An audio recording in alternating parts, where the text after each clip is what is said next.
Hello everyone, this is Priya. Welcome back to our channel commerce world tutorial. मैंने start किया है 12th standard economics chapter number 5 forms of market, जिसमें कल मैंने market और forms of market में मैंने मार्केट क्या होता है वो बताया। मार्केट क्या होता है? मार्केट मतलब वैसे तो नॉर्मल मार्केट जो हम बाजार करने जाते हैं, बट इन इकोनॉमिक्स मार्केट तभी होता है जब मार्केट में गुड्स एंड सर्विसेज हो, प्रॉपर नॉलेज हो मार्केट का, बायर और सेलर के बीच में क्लोज कांटेक्ट हो, और एक प्रॉपर प्राइस हो, एक प्रॉपर अंडरस्टैंडिंग हो, तभी जाके वो मार्केट कहलाता है। मार्केट का डेफिनेशन देखा था हमने, और इसके बाद आज मैं स्टार्ट कर रही हूँ price discrimination under perfect competition. Perfect competition का प्राइस डिस्क्रिमिनेशन क्या है? Price determination under perfect competition. The interaction of demand and supply determine price of the commodity in perfect competition. Perfect competition में जो price है, perfect competition में जो commodity का price है वो कैसे डिसाइड होता है? वो डिमांड और सप्लाई के इंट्रैक्शन होने की वजह से डिटरमाइन होता है, यानी उसको फिक्स किया जाता है। This is known as equilibrium price, और इसी को कहते हैं इक्विलिब्रियम प्राइस, यानी एक बीच का प्राइस जिसपे डिमांड और सप्लाई दोनों आके बराबर हो जाते हैं। Marshall has compared the poses of price determination to the cutting of clothes with a pair of scissors. Marshall ने कैसे कंपेयर किया है इस प्राइस डिटर्मिनेशन को? जैसे हम सीजर के दोनों पेयर के साथ कपड़ों को काटते हैं, सीजर का अगर सिर्फ एक रहे तो हम उसे कपड़ा नहीं काट सकते। उसी तरीके से जैसे सीजर रिक्वायरमेंट है, सीजर का दोनों भाग पूरा का पूरा सीजर रिक्वायरमेंट है कपड़े को काटने के लिए, उसी तरीके से मार्केट को, परफेक्ट कंपटीशन जो मार्केट है उसके लिए भी डिमांड और सप्लाई दोनों का इंटरेक्शन जरूरी है। सिर्फ एक से काम नहीं होने वाला, सिर्फ डिमांड या सिर्फ सप्लाई से काम नहीं होने वाला, दोनों का मिलना जरूरी है, जिससे पता चलता है कि एक प्रॉपर क्या फिक्स प्राइजेस होना चाहिए मार्केट में। इसको हम लोग समझेंगे स्केड्यूल और ग्राफ के हेल्प से। तो डिमांड एंड सप्लाई स्केड्यूल, जिसमें आपको चार कॉलम करना है। प्राइस पर KG, quantity demanded, quantity supplied and relationship between demand and supply.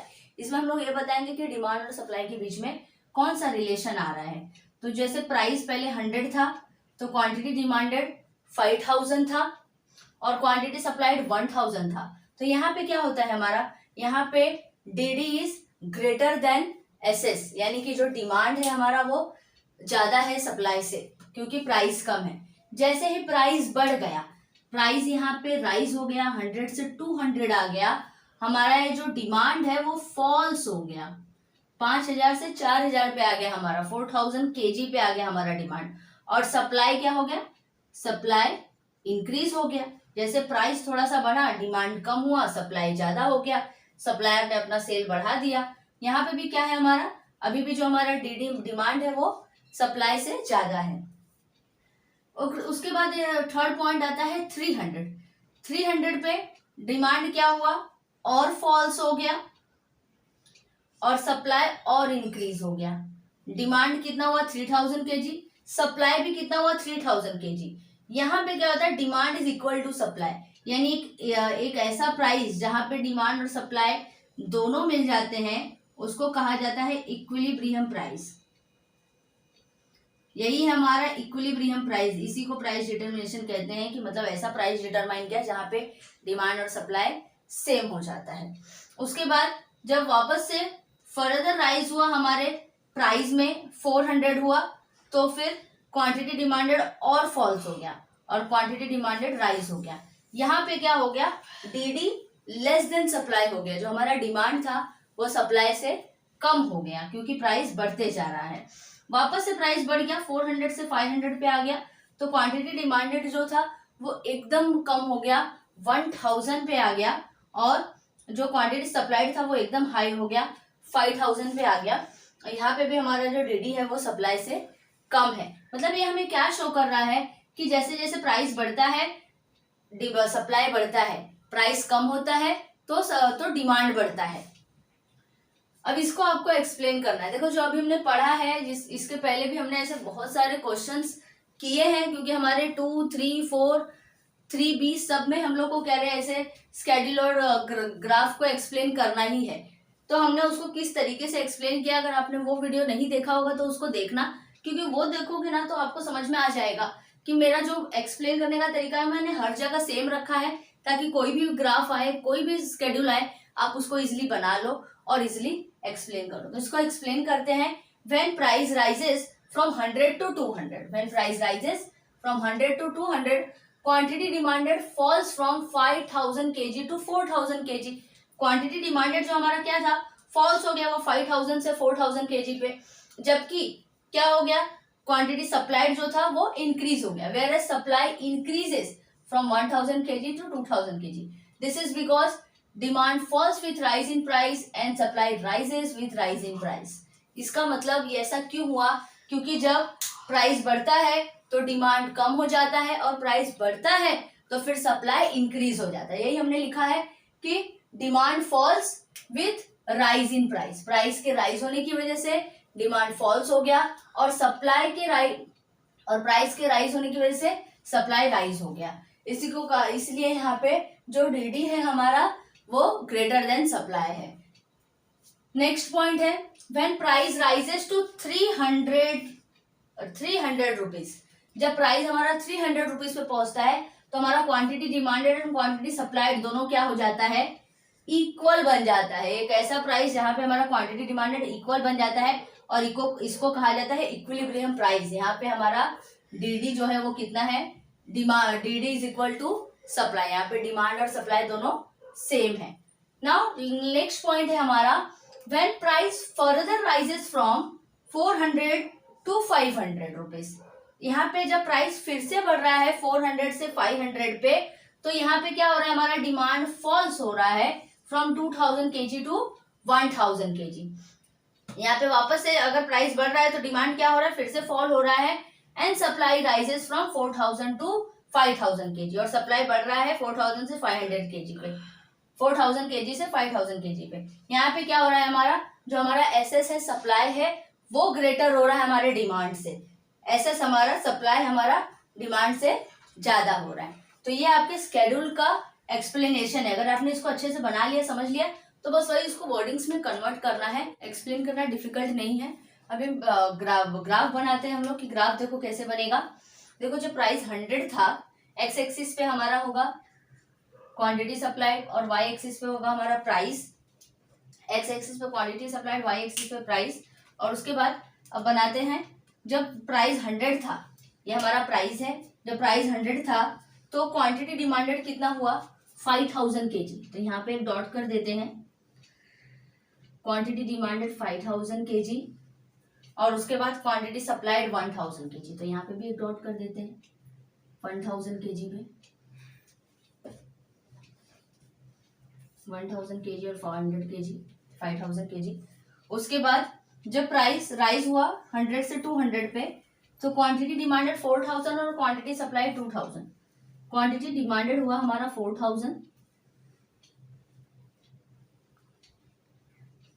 और क्वांटिटी सप्लाइड हुआ 2000। Quantity supplied 2000। उसके बाद जब 300 हुआ हमारा प्राइस, तो फिर क्वांटिटी और सप्लाइड दोनों ही 3000 है। तो 300 पे क्वांटिटी और सप्लाइड दोनों 3000 है। मेरा थोड़ा स्केल नहीं है इसलिए मुझे प्रॉपर पॉइंट्स की पता नहीं चल रहा है। आपका ग्राफ बुक में अच्छा बनेगा। नेक्स्ट जब प्राइस राइज हुआ 400, तो क्वांटिटी डिमांडेड 2000। 400 से क्वांटिटी डिमांडेड जो हो गया वो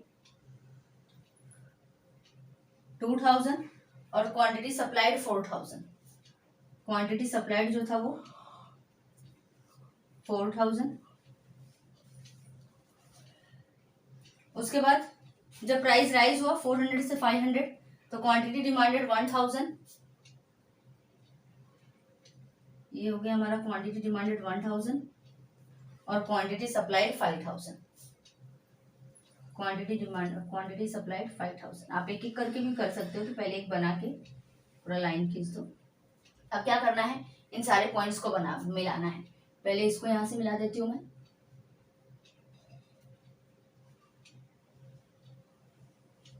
मेरा थोड़ा टेढ़ा गया है, आपका सीधा अच्छे से आएगा। देखो ये हमारा डीडी कर्व है और ये हमारा एसएस कर्व है। डीडी कर्व देखो हमारा क्या होता है, ये डाउनवर्ड स्लोपिंग हो रहा है, और एसएस कर्व क्या होता है हमारा, अपवर्ड स्लोपिंग हो रहा है। और एक प्लेस पे क्या हो रहा है, DD is equal to SS. अब इसी को आपको एक्सप्लेन करना है। ये बन गया आपका, ये जो हमारा 300 और 3000 आया है, ये हमारा इक्विलिब्रियम प्राइस। यहाँ से आप इसको ज्वाइन कर लो। इसी को कहते हैं हमारा इक्विलिब्रियम प्राइस, जहाँ पे हमारा डिमांड और सप्लाई एक दूसरे को आके इंटरसेक्ट करते हैं। इसी को कहा जाता है प्राइस डिटर्मिनेशन, जहाँ पे हम प्राइस को अपने डिटरमाइन कर रहे हैं, फिक्स कर रहे हैं। अब इसको आपको एक्सप्लेन करना है। देखो जैसे हमने पहले भी एक्सप्लेन किया है, फिर से वैसा ही एक्सप्लेन कर रही हूँ। फर्स्ट पॉइंट आपका हमेशा से क्या आएगा, x axis represent quantity demanded and quantity supplied, क्योंकि इसमें क्वांटिटी डिमांडेड और क्वांटिटी सप्लाइड दोनों है। और वाई एक्सिस रिप्रेजेंट प्राइस, ये हमारा फर्स्ट पॉइंट हो गया। अब उसमें second point, DD is the downward sloping demand curve. DD क्या है, डीडी हमारा डाउनवर्ड स्लोपिंग डिमांड कर्व है, नीचे की तरफ आ रहा है। तो इससे हमें क्या पता चलता है, इससे हमें पता चलता है कि जब प्राइस राइज होता है तो डिमांड फॉल्स होता है। इसके लिए प्राइस और डिमांड के बीच में इनवर्स रिलेशनशिप है। जब एक प्राइस राइज, एक फॉल्स और एक राइज होता है तो उसके बीच में इनवर्स रिलेशनशिप होता है। And SS is the upward sloping demand curve. और एसएस क्या हो रहा है, एसएस हमारा अपवर्ड है, अपवर्ड की तरफ एसएस जा रहा है। तो इसको कहा जाता है कि प्राइस राइज हो रहा है और सप्लाई भी राइज हो रहा है। तो इन दोनों के बीच में, प्राइस और सप्लाई के बीच में डायरेक्ट रिलेशनशिप है। डिमांड और प्राइस के बीच में इनवर्स रिलेशनशिप है, और सप्लाई और प्राइस के बीच में डायरेक्ट रिलेशनशिप है। जब दोनों साथ में बढ़ता है तो उसको डायरेक्ट रिलेशनशिप बोलते हैं। एंड थर्ड पॉइंट में आपको एक्सप्लेन करना है कि ये है हमारा ई, जहां पे ये इंटरसेक्ट कर रहा है। तो ये हमारा E is the equilibrium point where DD and SS curve intersect each other. E हमारा ऐसा इक्विलिब्रियम पॉइंट है जहां पे हमारा डीडी और एसएस कर्व एक दूसरे को इंटरसेक्ट कर रहे हैं, और इसी को कहा जाता है इक्विलिब्रियम प्राइस। ये है हमारा इक्विलिब्रियम प्राइस, ये है हमारा इक्विलिब्रियम प्राइस। तो यहाँ पे आपका ये पूरा क्वेश्चन फिनिश हुआ है, price determination under perfect competition. पहले आपको ये प्राइस डिटर्मिनेशन क्या है वो बताना है कि प्राइस डिटर्मिनेशन क्या है। प्राइस डिटर्मिनेशन वो है जहाँ पे डिमांड और सप्लाई एक दूसरे को इंटरसेक्ट करते हैं और जहाँ पे प्राइस डिटरमाइन होता है। डिमांड और सप्लाई का स्केड्यूल बनाना है, फिर उसको हमें एक्सप्लेन करना है इजीली। अगर ये अच्छे से बनाएंगे तो एक्सप्लेनेशन हो जाएगा। फिर उसके बाद से हमें डिमांड और सप्लाई स्केड्यूल का कर्व बनाना है, ग्राफ बनाना है, और फिर उसको एक्सप्लेन करना है। तो यहाँ पे आपका ये क्वेश्चन फिनिश हुआ है।